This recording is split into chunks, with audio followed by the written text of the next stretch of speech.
Hello students, मैं doctor Richa, department of political science, GLA college Daltonganj. PG semester 1 political science का paper 4 Indian political thought, भारतीय राजनीतिक विचारक। इसमें एक बहुत ही महत्वपूर्ण विचारक जो हमें पढ़ना है उसके बारे में आज मैं चर्चा करूंगी। वो है रविंद्रनाथ टैगोर के राजनीतिक विचार। जैसा कि हम जानते हैं, रविंद्रनाथ टैगोर विश्व कवि के रूप में विख्यात हैं और उन्हें उनकी प्रसिद्ध रचना गीतांजलि के लिए नोबेल पुरस्कार मिला था और वो पहले एशियाई थे जिन्हें नोबेल पुरस्कार प्राप्त हुआ था। इसके बावजूद उनके राजनीतिक विचार भी उतने ही महत्वपूर्ण हैं, जबकि सच्चाई ये है कि वो सक्रिय राजनीति में बहुत कम समय तक रहे थे। अब हम उनका थोड़ा जीवन परिचय ले लें। 7 मई 1861 ईस्वी को रविन्द्रनाथ टैगोर का एक बहुत संपन्न जमींदार परिवार में जन्म हुआ था और असल में रविंद्रनाथ ठाकुर कहा जाता है, जो अंग्रेजी में बिगड़कर टैगोर बन गया। उनके पिता देवेंद्रनाथ ठाकुर समाज सुधारक थे। वैसे उनकी जो पृष्ठभूमि थी वो ये थी कि वो अत्यंत संपन्न परिवार के थे, इसलिए उन्हें विदेश पढ़ाई के लिए भेजा गया 1878 ईस्वी में। लेकिन उन्होंने अपनी लॉ की पढ़ाई अधूरी छोड़ दी और 1880 में वे भारत आ गए। फिर उन्होंने स्व अध्याय किया और उसके बाद शांति निकेतन की स्थापना की और उनका ये मानना था कि कक्षा में या क्लासरूम में बांध कर विद्यार्थियों को नहीं पढ़ाया जाना चाहिए, बल्कि खुला माहौल होना चाहिए जहाँ शिक्षक छात्र आपस में बैठकर संवाद करें, प्रकृति के समीप रहें। इसीलिए उन्होंने एक पुस्तकालय बनाया, एक मंदिर बनाया और शांति निकेतन के साथ साथ उन्होंने बहुत सुंदर बगीचे वगैरह भी उसके आसपास बनाए, जहाँ प्रकृति के सानिध्य में छात्र छात्राओं को पढ़ाने की शुरुआत की गई। शांति निकेतन ही बाद में चलकर विश्व भारती विश्वविद्यालय बना, जैसा कि हम जानते हैं। तो रविन्द्रनाथ टैगोर का भारतीय साहित्य, राजनीति और दर्शन हर क्षेत्र में बहुत अनूठा स्थान है, क्योंकि हमारा जो राष्ट्रगान है जन गण मन, वो उन्हीं की कृति है और वो भारत की मानवता को समर्पित कविता उन्होंने रची थी। इसके साथ साथ बांग्लादेश का भी जो राष्ट्र गान है अमार सोनार बांग्ला, वो भी रविन्द्रनाथ टैगोर के द्वारा ही रचित है। तो इस प्रकार उनका व्यक्तित्व बहुआयामी था और उन्होंने साहित्य की कोई भी ऐसी विधा नहीं है जिसमें उन्होंने रचना नहीं की थी, चाहे वो कहानी, निबंध, उपन्यास, कविता। इसके अलावा वो संगीतकार भी थे। रविंद्र संगीत के रूप में उन्होंने बंगाल को बहुत अमूल्य विरासत सौंपी और वो पेंटर भी थे, चित्रकारी भी करते थे और दार्शनिक तो थे ही, इसके साथ साथ शिक्षा के क्षेत्र में उन्होंने बहुत क्रांतिकारी विचार दिए। शांति निकेतन आज भी हमारे लिए एक आदर्श है। तो इस प्रकार उनकी पृष्ठभूमि को जानने के बाद हमें यह एहसास हो जाता है कि रविन्द्रनाथ टैगोर अपने प्रारंभिक जीवन से ही बहुत क्रांतिकारी थे और उन्होंने अपने पूरे जीवन में साधना और तप के द्वारा भारत की तत्कालीन स्थिति में जहाँ तक हो सके सुधार के प्रयास किए। हालांकि वो बंग भंग के बाद 1905 ईस्वी के बाद सक्रिय राजनीति में भी शामिल हुए थे, लेकिन उस समय भारतीय राजनीति बहुत हिंसक हो गई। फिर उन्होंने राजनीति से किनारा कर लिया और अपने वैचारिक योगदान से ही वो राजनीति को दिशा देते रहे। इस तरह से उन्हें भारतीय राजनीति का ऋषि कहा जाता है, जिन्होंने अपने अमूल्य विचारों से राजनीति को प्रेरित किया था।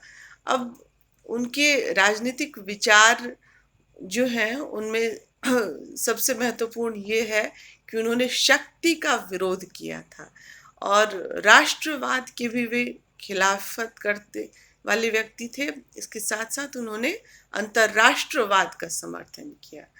सबसे पहले तो हमें ये जानना जरूरी है कि वो राज्य की सीमित भूमिका चाहते थे और वो ये कहते थे कि राज्य को व्यक्ति का माँ बाप नहीं बन जाना चाहिए, मतलब व्यक्ति के पूरे कल्याण का ठेका राज्य को नहीं ले लेना चाहिए, बल्कि सीमित भूमिका में रहना चाहिए।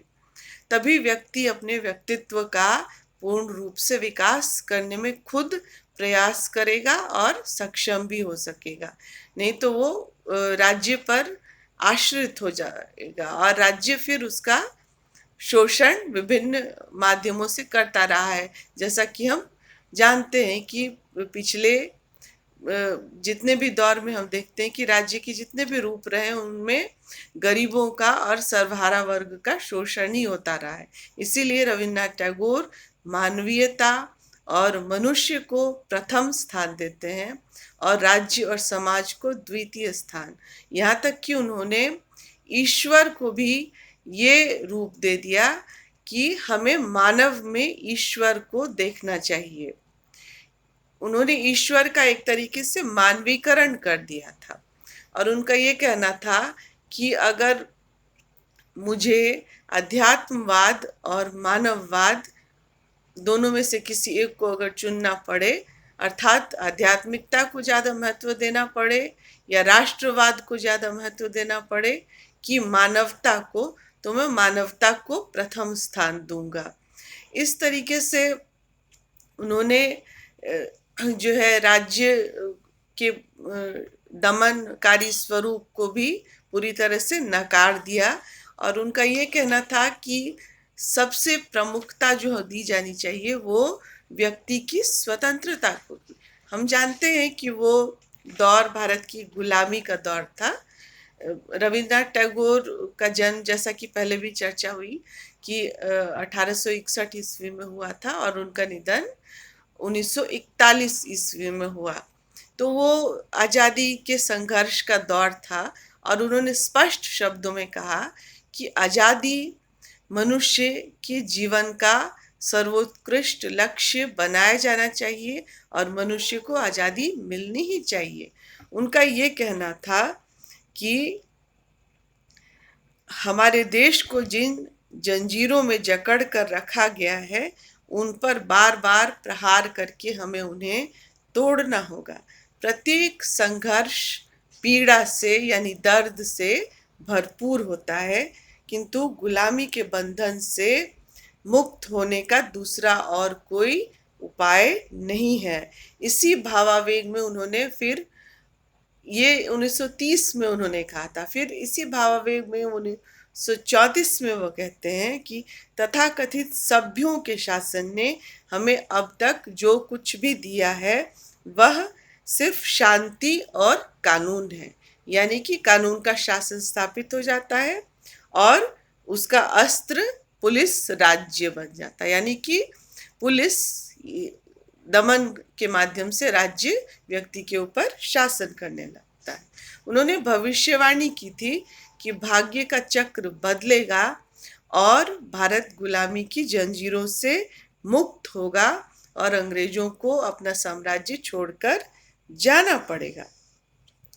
और उन्होंने इसीलिए कहा था कि राष्ट्रों के बीच उस समय से ही आपसी संघर्ष बढ़ रहा था, उसको वो बहुत खतरनाक मानते थे। उनका कहना था कि इससे जो है राष्ट्र एक दूसरे के ऊपर सिर्फ आक्रमण करने की और एक दूसरे पर डोमिनेट करने की यानी प्रभुत्व स्थापित करने की कोशिश करेंगे, जो समूची मानव जाति के लिए खतरनाक होगा। तो पहले भी चर्चा हुई कि मानववाद रविन्द्रनाथ टैगोर की समूचे विचार के केंद्र में था। अब हम जानते हैं कि ये उस समय बंगाल में पुनर्जागरण का दौर था और रविन्द्रनाथ टैगोर ने अपने विचारों से पूरे बंगाल की चेतना को झकझोर कर रख दिया। उन्होंने अपनी कविताओं और उपन्यासों, कहानियों, संगीत के माध्यम से व्यक्तियों को अपने व्यक्तित्व को पूरी तरह से विकसित करने की ओर प्रेरित किया। एक ऐसे कलाकार थे वे जिनकी रगों में शाश्वत प्रेम की गहरी अनुभूति थी। इसके साथ एक ऐसे नाटककार थे जिनके रंगमंच पर सिर्फ त्रासदी ही जिंदा नहीं थी, बल्कि मनुष्य की गहरी जिजीविषा भी थी, यानी जीने की इच्छा। वे ऐसे कथाकार थे जो अपने आसपास से ही कथा लोग चुनता है, मतलब उनके चरित्र जो थे अब आसपास के ही व्यक्तियों पर वो कहानी और उपन्यास लिखते थे, और इसलिए नहीं कि घनीभूत पीड़ा की आवृत्ति करे या उसे ही अनावृत करे, बल्कि उस कथालोक में वह आदमी के अंतिम गंतव्य की तलाश भी करते हैं कि आदमी का अंतिम लक्ष्य क्या है। मनुष्यता की तलाश उनकी सारी रचनाओं में थी। रविन्द्रनाथ टैगोर का कहना था कि यह ब्रह्मांड सदी किसी व्यक्ति की अभिव्यक्ति नहीं है, यह एक भयंकर छलावा है। दूसरी जगह पर उन्होंने फिर कहा था कि अलौकिक यथार्थ को चाहे जिस नाम से पुकारा जाए, इसने हमारे धर्म के इतिहास में अपनी जगह बना ली है। इसका कारण स्वयं उसका मानवीय चरित्र है।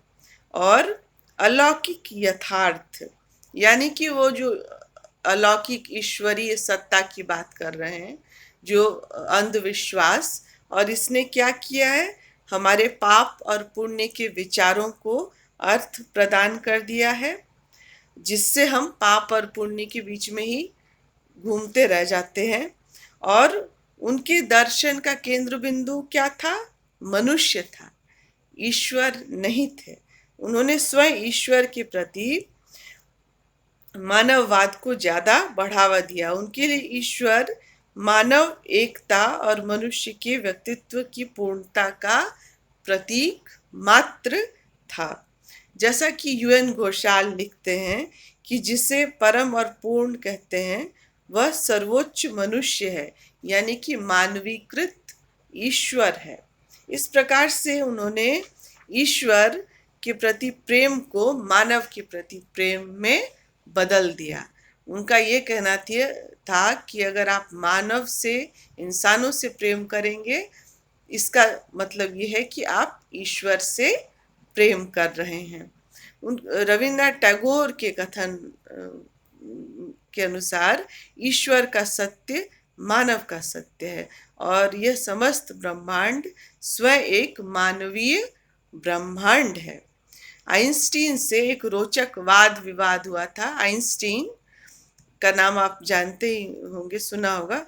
उस विवाद में उन्होंने कहा था कि यदि कोई ऐसा सत्य है जो मानवता से संबंधित नहीं है तो वह हमारे लिए अस्तित्वहीन है और मैं उसको नकारने के लिए तैयार हूँ।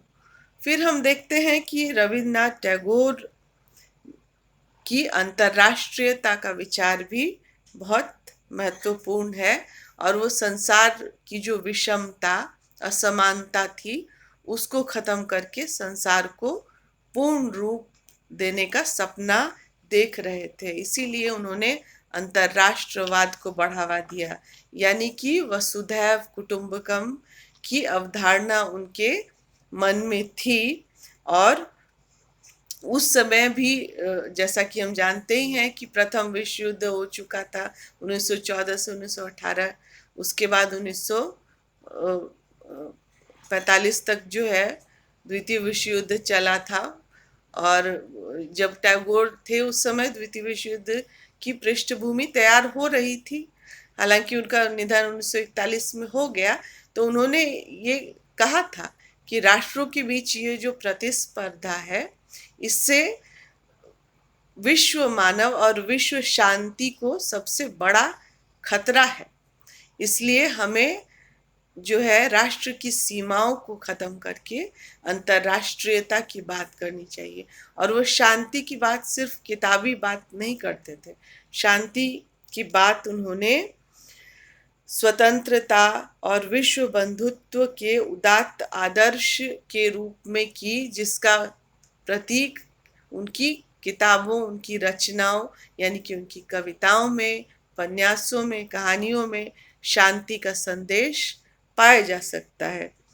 और इस तरीके से हम देखते हैं कि दो देशों के राष्ट्रगानों के रचयिता रविन्द्रनाथ टैगोर वैश्विक समानता और मानवता, मानववाद के साथ साथ जो राज्य का शोषणकारी स्वरूप था उसके खिलाफ थे। राज्य जो दमन का रूप धारण कर लेता है, व्यक्ति के ऊपर प्रभुत्व स्थापित करता है, वो उसी समय भांप चुके थे कि अगर आज़ादी मिलेगी भी तो मनुष्य को पूरी तरह से आज़ादी नहीं मिल पाएगी। हम आज की स्थिति में भी देखते हैं कि लोकतंत्र के नाम पर हमारे सामने छलावा है। ये प्रतिनिधि हमारे बन जाते हैं, लेकिन वो सिर्फ 5 साल के बाद उन्हें अपने मतदाताओं की याद आती है। तो इस तरीके से मानवीय व्यक्तित्व को बढ़ावा देना और सर्वोच्च स्थान देना रविन्द्रनाथ टैगोर के दर्शन की सबसे बड़ी देन है, जिस पर हमें आज भी अमल करना चाहिए। और इसके अलावा उनके साहित्यकार होने के साथ साथ उनके राजनीतिक विचारों को इतना महत्व इसलिए दिया गया क्योंकि उन्होंने सक्रिय राजनीति में हिस्सा न लेते हुए भी इतने महत्वपूर्ण राजनीतिक विचार रखे हैं जो दूसरा कोई राजनीतिज्ञ उस समय का या राजनीतिक विचारक भी भारत में नहीं दे पाया।